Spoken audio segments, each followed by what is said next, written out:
Perfect. Okay, good morning, everyone. I'm very happy to be part of this team and to be presenting today. I'm part of the GIS and remote sensing team, as mentioned by James in his presentation. And today I will be talking, I'm from the Institute of Water Studies, Department of Earth Science at the University of the Western Cape. And today I'll be talking about how we can use satellite remote sensing in mapping or characterizing the Kudzai transboundary aquifer. Since James has taken his time, I'm sure there's more time for me today. Anyway, okay, so my presentation will include some of the aspects that are critical to groundwater management and that are important in terms of groundwater management in the Kudzai transboundary area.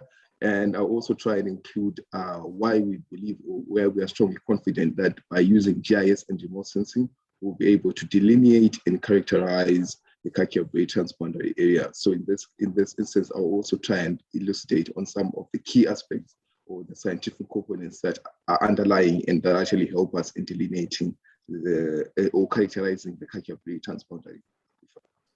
So I'm working with a team of 4 experts. From left to right, we have Professor Dube, Dr. Dalu Silondofema, and Ms. Ramperi, Mangana Ramperi. Okay, so like what James alluded earlier, groundwater is an important water resource, and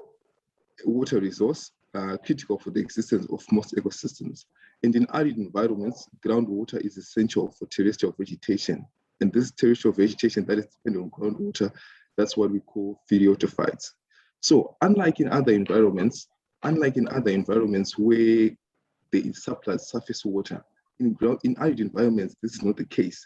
There is no surplus surface water available to vegetation. So what then this means is that the vegetation therein depends on groundwater for its existence.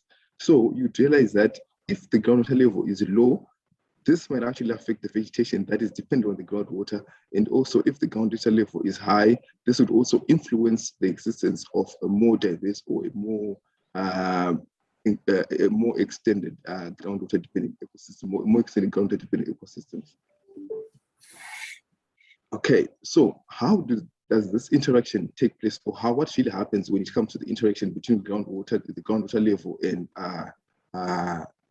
vegetation or groundwater dependent ecosystems? So in this talk or on our work in this project, we will specifically focus on groundwater dependent vegetation, which is also part of groundwater dependent ecosystems. So groundwater level. So in an environment which is heterogeneous, like this environment that we have here, where we have a highly diverse environment, and then other parts of the environment are not as diverse, and it goes on and on and on. And for example, in the Kudzai, you realize that the groundwater level varies across the entire landscape. And where we have where the groundwater level is high, we would expect that in that area or in those areas there is more vegetation, because the groundwater level is accessible to the vegetation because the groundwater level is high enough. And this means that this vegetation, chances are this vegetation in this area, this vegetation is what we call obligatory phyreotophytes, and this vegetation strongly relies on the existence of the groundwater.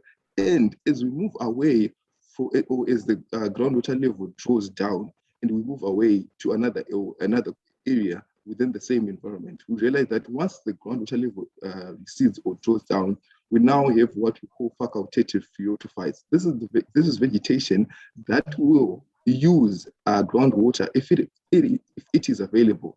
But if the groundwater is not available, this vegetation will not use it. So in these areas, again, we would expect that we would have either there are phyreotophytes or there are facultative phyreotophytes, meaning that in these areas there could be groundwater dependent vegetation, or this vegetation groundwater vegetation might not be even available in these areas. Also, we also expect that in these areas there is also low species diversity as compared to areas where the groundwater level is high and there are more vegetation. There's more vegetation within those environments. So you will notice that in this picture, there's a natural pan, and natural pans are a good indicator or a good indication of the existence of groundwater dependent ecosystems, because around natural pans, or natural pans are mainly driven by, or are mainly formed, or their existence is driven by, their existence is driven by the existence of a high groundwater table, a high water table, or where the groundwater level is very high and it seeps onto the surface, and it creates or it discollects, and it collects in the water collects into a pool on the surface. So this is a good indication of a groundwater ecosystem, and you'd expect that everything, or most of around this area, around ecosystems around this area, or communities, vegetation communities around this area, are more likely to be groundwater dependent, because the groundwater level around this area is high. Because these ecosystems are more likely to be groundwater dependent, it also means that the vegetation around this area, or the diversity around this area, is more likely to be high, because these areas are closer to the natural pen, which is also a good indication, like I said, of a high water table. But as we move away now from this natural pen, you realize that it becomes less likely to find groundwater dependent vegetation or groundwater dependent ecosystems as the groundwater level starts to recede, and in these areas it becomes less and less diverse as compared to areas that are closer to the natural pen. Like I said, natural pens can be a good indicator of what a high water table, or a high groundwater level. So what are then the major challenges that actually exist in trying to conserve groundwater?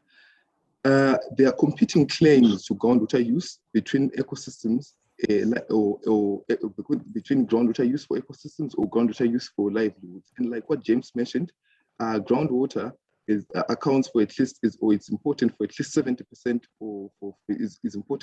it accounts for at least 70% of rural livelihoods, and it is a key component. So those competing claims, where we have people who want to use the groundwater to sustain their livelihoods, and we also have people we have conservationists who also argue that the groundwater should be left for groundwater ecosystems. Those competing claims actually make it very hard for us to actually conserve groundwater. And you also agree with me that no monitoring programs or strategies or policies have been in place over the years, unless, of course, for the past 10 years, that's where there's been much effort in terms of trying to conserve the available groundwater, after much effort, or after there were many indicators of what was going on most of the ecosystems that were neglected because the groundwater was not sustainably managed. And the current techniques that are available in terms of monitoring or managing our groundwater dependent ecosystems are not spatially explicit, and do not give us a broad overview of what is happening. So we need spatially explicit techniques that can be able to inform us about how groundwater or how groundwater ecosystems are, and the status of these groundwater ecosystems from a local to a regional to a continental level.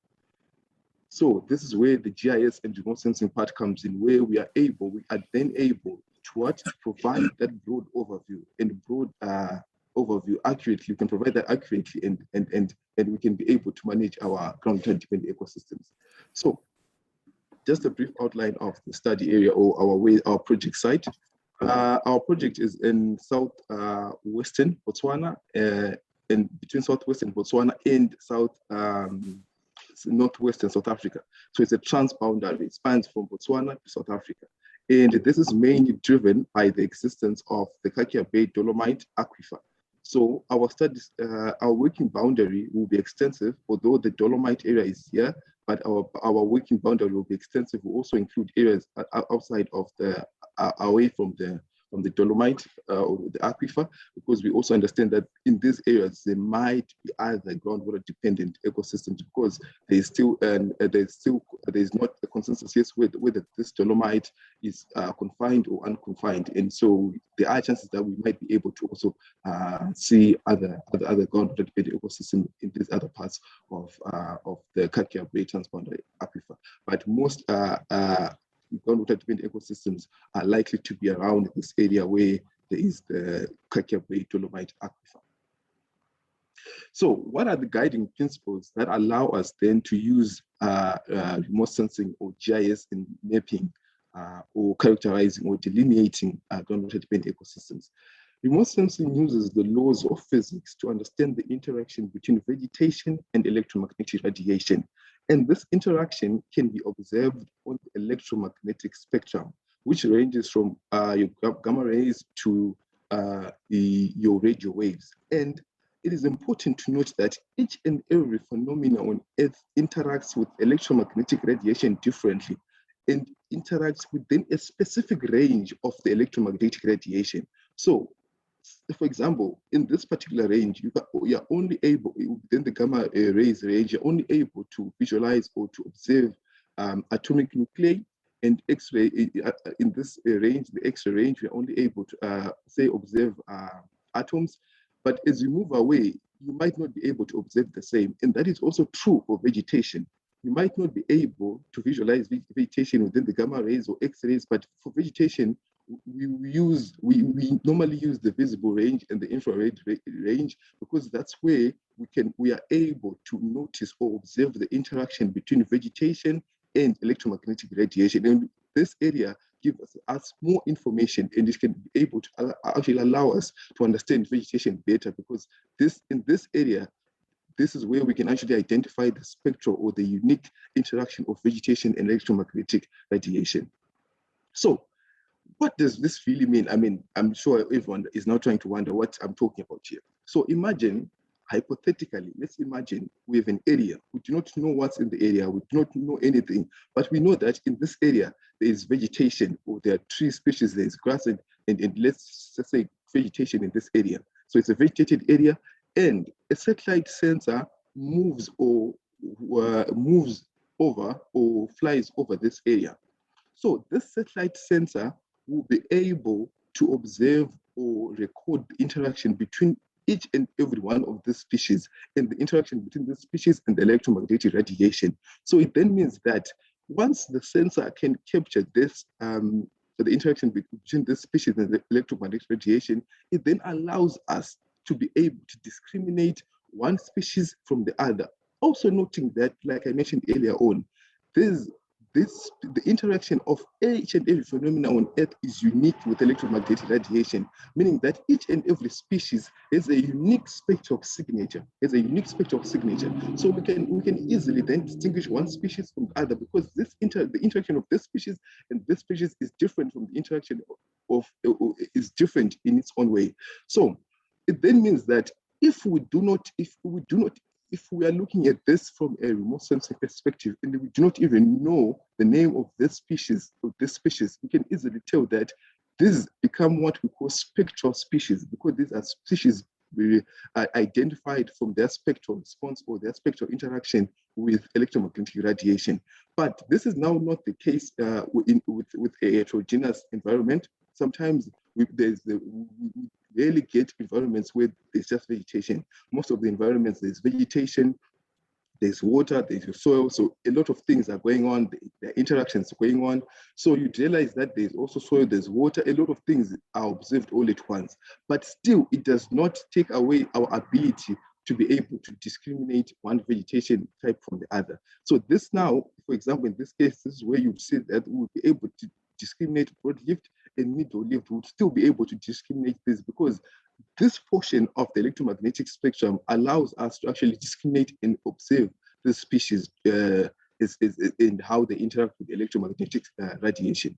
So from this alone, you can now see that we can actually characterize any ground-dependent ecosystems. If we were to use remote sensing or GIS, we are able to characterize each ground-dependent ecosystem, and we can actually look at the species diversity. Because from here alone, from this graph alone, for example, we can see that already there are 2 species in this area. So if there are 2 species in this area, it means it's actually easy for us to identify what the ground-dependent ecosystems.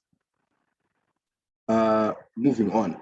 So, like I said, remote sensing now it allows us to bridge the gap between areas that are green and areas where there that are highly productive, or ecosystem productivity, because we can accurately measure this, because we can actually measure the vegetation greenness with the remote sensing. So we can link this vegetation greenness to ecosystem productivity, and then infer, we can then infer and say that if we can measure ecosystem productivity, ideally greener areas, if greener areas will likely be more productive. And if these greener areas are even more productive during dry periods or during the drought periods, then these areas are likely to be groundwater-dependent ecosystems.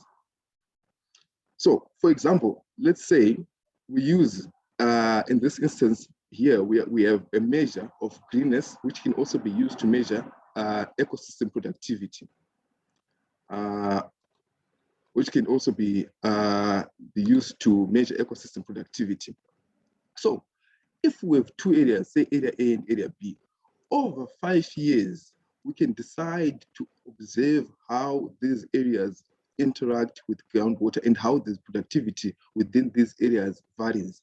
So for example, you notice that area A consistently has high productivity over the course of the 5 years.